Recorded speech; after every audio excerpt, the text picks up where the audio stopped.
हम पृथ्वी की आंतरिक संरचना के बारे में पढ़ रहे थे।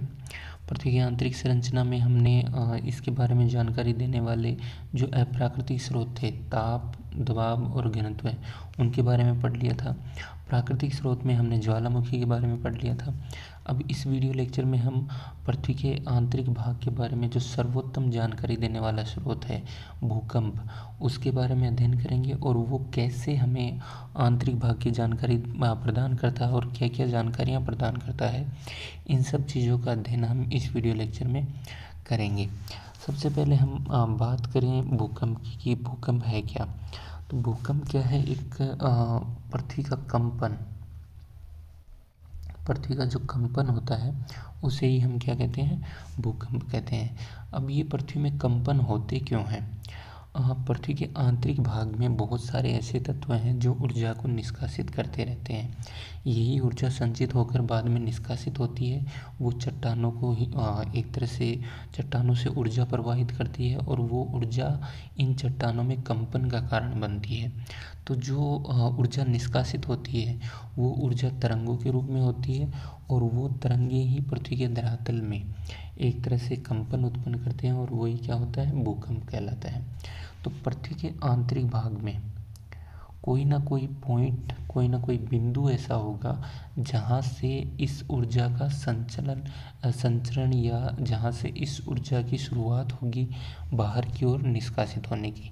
यानी कि बाहर की ओर निष्कासित होगी वो किस में होगी? तरंगों के रूप में। तो मान लीजिए ये कोई भी पॉइंट है, यहाँ से ऊर्जा निकल रही है, तो ये इसका क्या हो जाएगा? भूकंप का भूकंप मूल हो जाएगा। फोकस इसे कहेंगे, ठीक है। तो ये क्या हो जाएगा? इसका भूकंप मूल हो जाएगा। यहीं से भूकंपीय जो तरंगे हैं उनका संचलन शुरू होता है और वो धरातल पर पहुंचती हैं।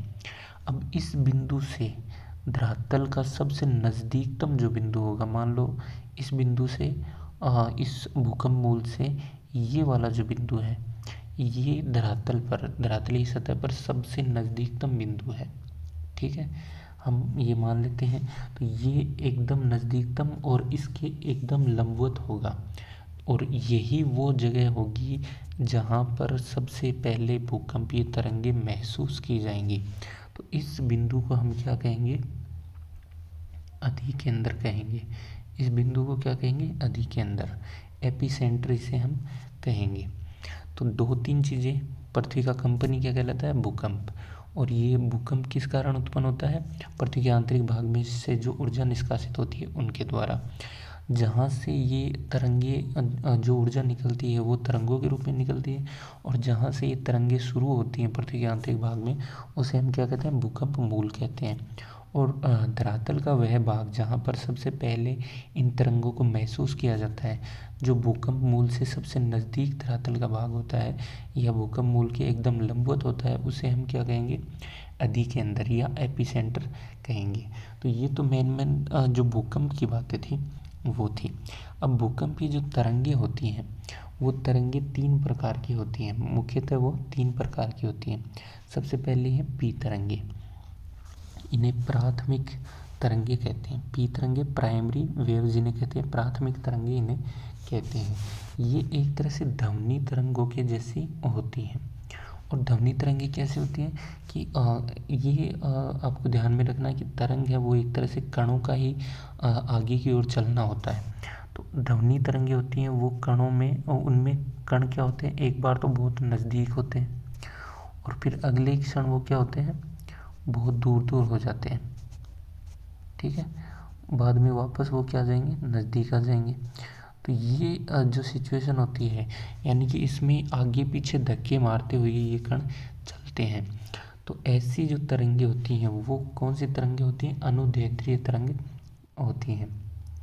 अनुदैर्ध्य तरंग वो होती हैं, यानी कि इसमें कणों की गति इधर हो रही है मान लो, और आगे पीछे भी गति इनमें हो रही है कि एक बार तो ये एक दूसरे के नज़दीक आ रहे हैं, एक बार ये एक दूसरे से दूर जा रहे हैं। तो इनमें तरंग की गति और कणों की गति है वो एक ही दिशा में होती है। तो ये क्या कहलाएंगी? अनुदैर्ध्य तरंग या प्राइमरी वेव्स कहलाएंगी, प्राथमिक तरंगे ये कहलाएंगी। और ये ध्वनि तरंगों के जैसी होती हैं, यानी कि ध्वनि तरंगे हैं उनमें भी जो एक तरह से कण है वो इसी अंदाज में चलते हैं। तो ये सबसे तेज़ गति से चलने वाली तरंगे होती हैं। तो पी तरंगे होती हैं वो सबसे तेज़ होती हैं और तीनों माध्यमों में, पदार्थ के तीनों माध्यमों से ये गुजर सकती हैं।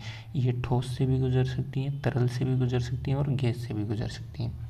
तो ये प्राथमिक तरंगे थी। अब दूसरी आती है एस तरंगे। एस तरंगों को सेकेंडरी वेव्स या द्वितीयक तरंगे भी इन्हें कहते हैं, सेकेंडरी वेव्स। अब ये जो तरंगे हैं ये गौण तरंगे भी कहलाती हैं।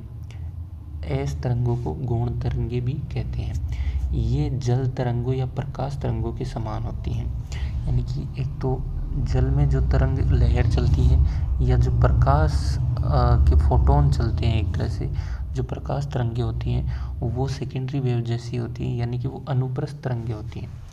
इनमें होता क्या है कि कणों के कंपन की दिशा और जो तरंग है उसकी दिशा लंबवत होती है, यानी कि कणों का कंपन, मान लो कण है वो ऊपर नीचे होते हुए इसमें चलेंगे, ऐसे चलेंगे।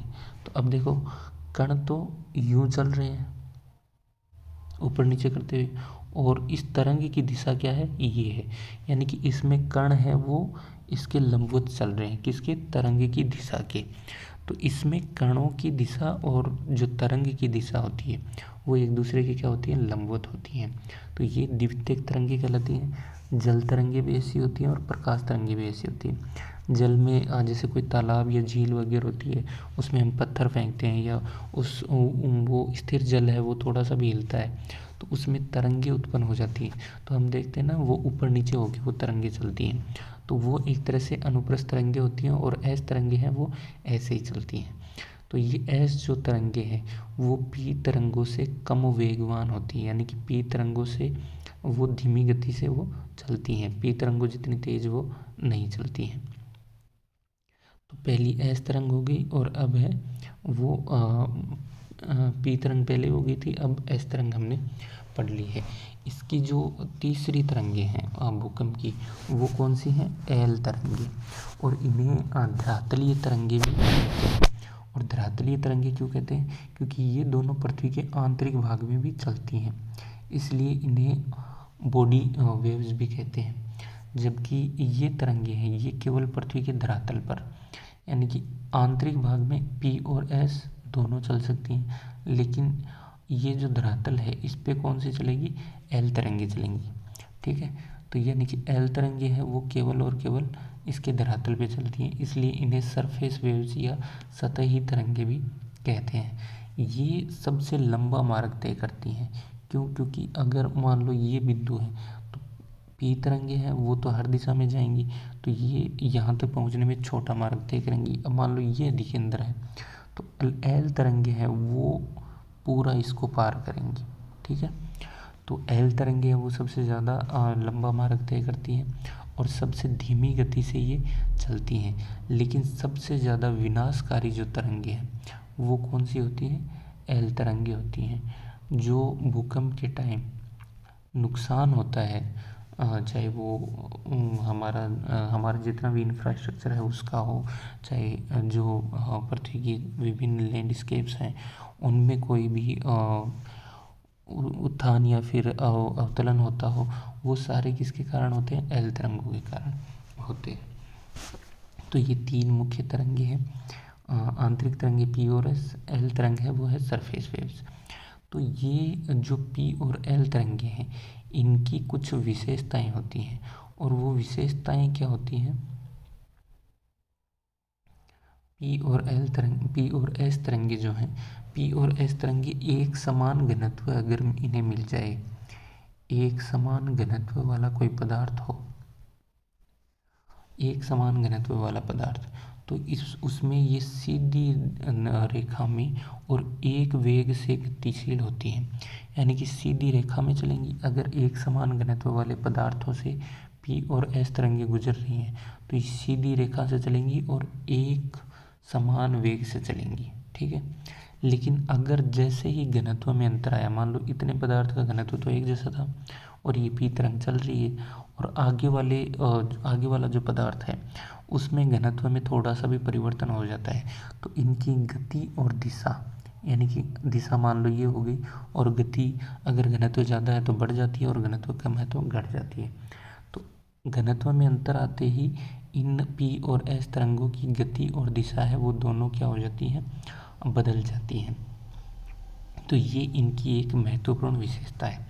अब इसके आधार पर अगर हम पृथ्वी के आंतरिक भाग के बारे में पृथ्वी के आंतरिक भाग को देखें तो हमें पता चलता है कि पृथ्वी का जो आंतरिक भाग है उसमें जो ये तरंगे होती हैं, p और s तरंगे, वो सीधी रेखा में नहीं चलती हैं, बल्कि वो ऐसे घूमती हुई चलती हैं या वक्राकार मार्ग में वो चलती हैं।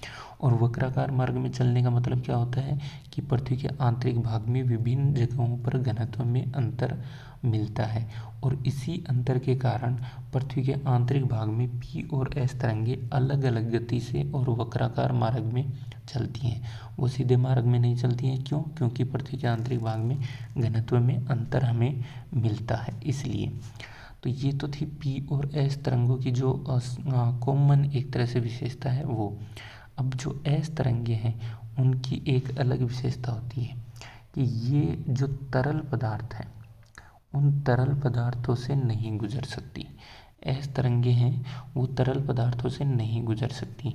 तो पृथ्वी के धरातल से ये लगभग 2900 किलोमीटर की गहराई पे जब जाती हैं तो वहाँ पर ये लुप्त हो जाती हैं। 2900 किलोमीटर की गहराई से नीचे ये क्या हो जाती हैं, लुप्त हो जाती हैं। और इसी आधार पर ये माना जाता है कि 2900 किलोमीटर की गहराई से नीचे कोई ऐसी परत है जो किसमें है, तरल अवस्था में है, और उसे हम बाह्य कोर या बाह्य अंतरतम के नाम से जानते हैं। तो p और s तरंगों के आधार पर हमें पृथ्वी के आंतरिक भाग के बारे में ये जानकारियाँ मिलती हैं। अब भूकंप के आधार पे, ये जो भूकंपीय तरंगे हैं इनके आधार पर पृथ्वी का जो आंतरिक भाग है उसको कई भागों में 3 भागों में मुख्यतः बांटा जाता है। सबसे पहला जो भाग है वो है स्थलमंडल। ये ऊपर का जो 100 किलोमीटर का भाग है, धरातल का जो ऊपर का 100 किलोमीटर का भाग है उसे क्या कहते हैं, लिथोस्फीयर। ये वाला जो पूरा भाग है ये क्या कहलाएगा, लिथोस्फीयर कहलाएगा। इसमें ग्रेनाइट है उसकी बहुलता होती है, सिलिका और एल्यूमिनियम है वो मुख्यतः इसमें मिलते हैं। घनत्व इसका लगभग 3.5 होता है। इसके नीचे अगर हम जाएंगे तो लगभग 2880 किलोमीटर की गहराई तक जो भाग है उसको क्या कहते हैं, मिश्रित मंडल या पाइरोस्फीयर उसे कहते हैं। ये बेसाल्ट से मिलकर बना होता है। और सबसे नीचे है वो क्या है, बेरिस्फीयर। सबसे नीचे क्या है, बेरिस्फीयर है। ये 2880 किलोमीटर से पृथ्वी के आंतरिक भाग तक जाता है। इसका घनत्व 8 से 11 होता है और ये लोहा और निकल से मिलकर बना होता है। तो ये भूकंपीय तरंगों के आधार पर जो पृथ्वी का आंतरिक भाग था उसका वर्णन था। अब जो नेक्स्ट वीडियो लेक्चर होगा उसमें पृथ्वी के आंतरिक भाग के बारे में जो अभी जो नवीनतम मत हैं उनके बारे में हम पढ़ेंगे। और नवीनतम मत के आधार पर पृथ्वी के आंतरिक भाग को 3 भागों में, 3 परतीय संरचना में पृथ्वी को बांटा जाता है। सबसे ऊपरी जो भाग है वो क्रस्ट कहलाता है, उसके बाद मेंटल, और सबसे जो अंतरतम भाग है उसे हम क्या कहते हैं, कोर कहते हैं। तो उसका अध्ययन हम नेक्स्ट वीडियो लेक्चर में करेंगे।